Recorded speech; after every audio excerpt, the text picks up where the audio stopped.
میں کل اسلام آباد جا رہا ہوں اور بڑی چانس ہے کہ یہ جس طرح کے حالات ہیں یہاں، حالانکہ میری کوئی سب بیل ہے، میں اور بشرا بیگم دونوں جا رہے ہیں، وہ بھی بیل پہ ہیں، لیکن کوئی پتہ نہیں کہ یہاں کیونکہ قانون اس کے اوپر تو عمل ہو نہیں رہا تو کسی چیز پہ مجھے اریسٹ کر سکتے ہیں، تو چانس ہے کہ میں کل اریسٹ ہو جاؤں گا۔ لیکن میں ایک چیز کلیئر کرنا چاہتا ہوں کیونکہ انہوں نے ایک پورا پروپیگنڈا کیا ہوا ہے، یہ گورنمنٹ اب تو سارا کچھ ہی گورنمنٹ چینلز بن گئی نا، تو کوئی ہے ہی نہیں جو گورنمنٹ کا پروپیگنڈا نہیں کر رہی۔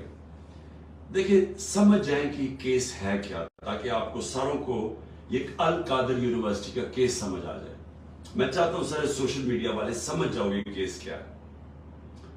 کیس یہ ہے کہ میں نے فیصلہ کیا تھا کہ میں سیرت النبی کے اوپر اس ملک کی فیوچر لیڈرشپ ڈیولپ کرنے کے لیے وہاں ریسرچ کروائیں، ایک یونیورسٹی بنائیں القادر کی، ساتھ اس میں ماڈرن ٹیکنالوجیز، اس میں آرٹیفیشل انٹیلیجنس وغیرہ وہ بھی ہم پڑھائیں۔ لیکن اس کا مقصد یہ تھا کیونکہ وہ دنیا کی تاریخ کے سب سے بڑے لیڈر تھے، فیوچر لیڈرز پروڈیوس کریں پاکستان میں، ان کی سیرت کے اوپر، ان کی کوالٹیز کے اوپر، کہ کبھی ہم نے اس کے اوپر کوشش نہیں کی اپنے لوگوں کو، ہم دینی باتیں کرتے رہتے ہیں، ان کی دینی سائڈ، لیکن ان کی زندگی، ان کی جو سنت ہے اس کو عمل میں لانے کی کوشش نہیں کرتے۔ تو یہ مقصد تھا اس یونیورسٹی کا۔ اس کے لیے ملک ریاض نے کہا میں اسپانسر کرتا ہوں اس کو۔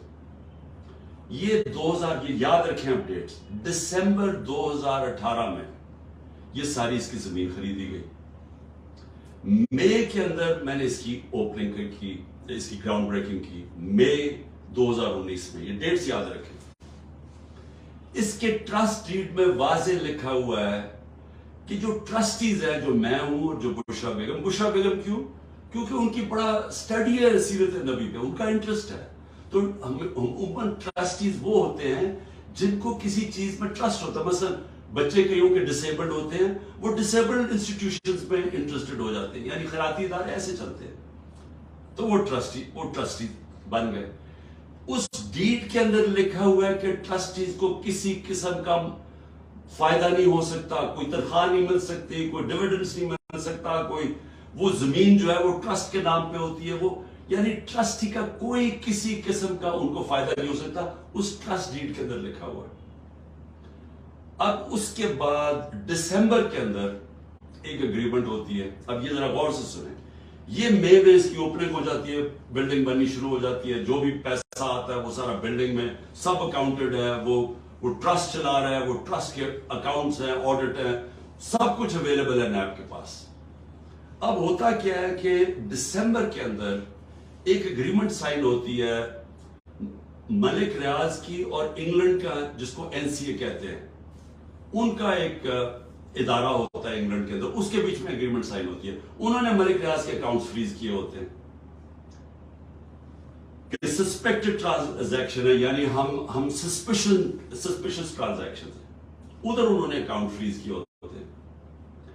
ملک ریاض اور NCA فیصلہ کرتی ہے آپس میں سیکرٹ اگریمنٹ میں کہ یہ جو پیسے ہیں 190 ملین پاؤنڈز ہوتے ہیں، اس میں 190 ملین پاؤنڈز، وہ میں جو سپریم کورٹ کا جو اکاؤنٹ تھا جس میں ملک ریاض نے پیسے دینے تھے، سپریم کورٹ نے کہا تھا فائن دو، وہ اس میں وہ کہتا ہے کہ میں اس میں ڈپازٹ کرتا ہوں۔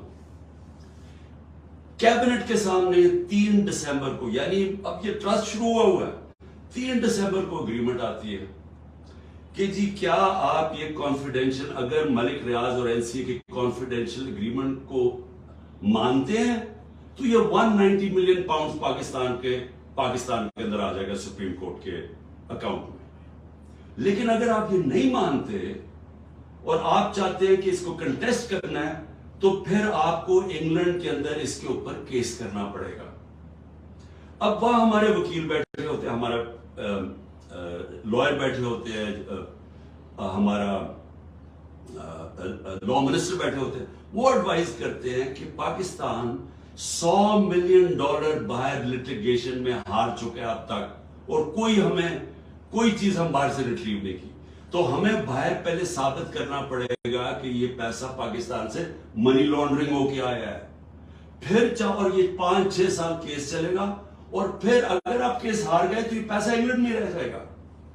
یہ کیبنٹ کے سامنے یہ فیصلہ آیا، یا آپ $190 ملین لے لیں اور پاکستان کی سپریم کورٹ میں چلا جائے، اور یا پھر یہ پیسہ آپ کنٹیسٹ کرنا چاہتے ہیں تو کیس کر کے انگلینڈ میں اپنی کریں، اور اگر آپ جیت جاتے ہیں 5-6 سال لگیں گے پاکستان آ جائے گا، لیکن اگر آپ نہیں جیتتے تو وہ انگلینڈ میں رہ جائے گا۔ یہ تھا فیصلہ۔ کیبنٹ فیصلہ کرتی ہے کہ جی ہمیں $190 ملین آ رہا ہے، کبھی اتنا پیسہ آیا نہیں، ہم ایکسپٹ کر جاتے ہیں۔ اب یہ کیس انہوں نے میرے اوپر کیا بنایا کہ جناب میں نے حالانکہ مجھے ذاتی طور پہ فائدہ ہوا ہے، مجھے ذاتی طور پہ کیسے فائدہ ہوا ہے؟ وہ جو $190 ملین ہے وہ آج پڑا ہوا ہے سپریم کورٹ کے اکاؤنٹ میں۔ اگر وہ سمجھتی ہے نیب کے برا، یہ گورنمنٹ سمجھتی ہے کہ وہ ٹھیک بات میں نہیں آیا، وہ دوسری طرف آج آپ جا کے ریٹ کر دیں، آپ نیب ریٹ کر دیں سپریم کورٹ میں کہ یہ پیسہ دوسری بات میں لے آئے، وہ پیسہ تو پاکستان آ گیا نا۔ اور مجھے اس سے کیا فائدہ ہوا ہے؟ اور دوسری طرف کہ القادر یونیورسٹی سے مجھے کوئی فائدہ ہوا ہے؟ القادر کے سارے اکاؤنٹس آپ کے پاس پڑے ہیں، مجھے کیسے فائدہ ہوا ہے؟ نہ میں کچھ سیلری لیتا ہوں، نہ کچھ لیتا ہوں، مجھے کدھر سے فائدہ ہوا ہے؟ یہ ایسا ہے کہ شوکت خانم سے مجھے فائدہ ہوا ہے، یا میں نمل یونیورسٹی سے فائدہ ہوا ہے۔ میں ٹرسٹی ہوں، ٹرسٹی نہ کوئی سیلری ڈرا کرتا ہے، نہ اس کا مداخلت ہوتی ہے، وہ ایگزیکٹو بورڈ چلاتا ہے۔ یہ ہے کیس جس پہ مجھے انہوں نے وہاں سے اغوا کر کے رینجرز نے پکڑ کے اٹھا کے لے گئے تھے۔ یہ ہے وہ کیس کہ نہ مجھے کوئی فائدہ ہے، نہ کوئی ذاتی فائدہ ہے، نہ وہ ثابت کر رہے ہیں، لیکن کہہ رہے ہیں کہ کیونکہ کیبنٹ میں فیصلہ ہوا آپ کو پتہ نہیں۔ یہ سمجھ جائیں، کیونکہ ہو سکتا ہے کہ مجھے جب کل پکڑے اور انہوں نے ساری چیزیں کرنی ہیں، یہ میں نیب کی انویسٹیگیشن جوائن کر رہا ہوں، میں آپ کو بتانا چاہتا ہوں کہ یہ ہے وہ کیس۔ جی